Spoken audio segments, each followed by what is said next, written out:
Azad golden diamonds, Azad tower, Thazhepalam, Tirur. കുറഞ്ഞ തുകയ്ക്ക് വൈദ്യുതി വാങ്ങുന്ന KCBയിലെ ദീർഘകാല കരാർ റദ്ദാക്കിയ അഴിമതി CBI അന്വേഷിക്കണമെന്ന് INTUC. അവകാശങ്ങൾ നേടിയെടുക്കുന്നതിനുള്ള സമരങ്ങൾ തുടരുമെന്നും MP ധനപാലൻ പറഞ്ഞു. ഇലക്ട്രിസിറ്റി എംപ്ലോയീസ് കോൺഫെഡറേഷൻ ജില്ലാ സമ്മേളനം ഉദ്ഘാടനം ചെയ്യുകയായിരുന്നു അദ്ദേഹം.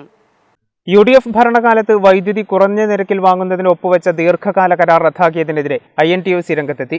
യൂണിറ്റിന് 4.29 രൂപ പ്രകാരം ഒപ്പുവെച്ച ദീർഘകാല കരാർ റദ്ദാക്കിയതിലെ അഴിമതി CBIയെ കൊണ്ട് അന്വേഷിപ്പിക്കണമെന്നും Kerala electricity employees confederation INTUC സംസ്ഥാന പ്രസിഡന്റ് MP ധനപാലൻ ആവശ്യപ്പെട്ടു.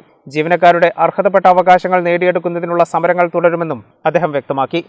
ഒരു തൊഴിലാളി വർഗ പാർട്ടിയുടെ, പ്രത്യേകിച്ച് കമ്മ്യൂണിസ്റ്റ് പാർട്ടിയുടെ ഒരു ഭരണാധികാരിയിൽ നിന്ന് ഒരിക്കലും ഉണ്ടാകാൻ പാടില്ലാത്ത തൊഴിലാളി വിരുദ്ധ സമീപനമാണ് ഈ ഗവൺമെന്റ് ഇലക്ട്രിസിറ്റി ബോർഡിൽ മാത്രമല്ല നമ്മുടെ സംസ്ഥാനത്ത് സർവ്വമേഖലകളിലും എടുത്തുകൊണ്ടിരിക്കുന്നു.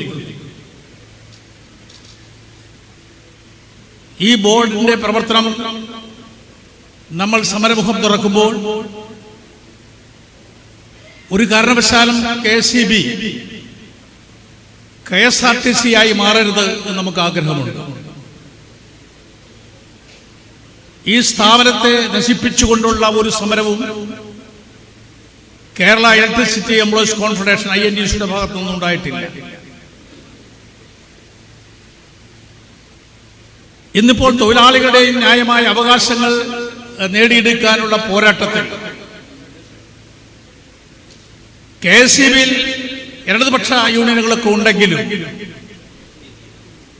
ഇന്ന് തൊഴിലാളികൾക്ക് വേണ്ടി സമരം ചെയ്യുന്ന ഏക സംഘടന കേരള ഇലക്ട്രിസിറ്റി എംപ്ലോയീസ് കോൺഫെഡറേഷൻ മാത്രമാണ്.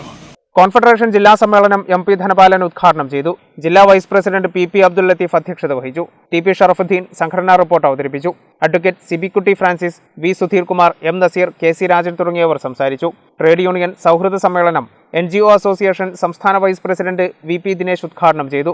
സംസ്ഥാന general secretary V Sudheer Kumar അധ്യക്ഷത വഹിച്ചു. തുടർന്ന് പുതിയ ഭാരവാഹികളെയും തെരഞ്ഞെടുത്തു.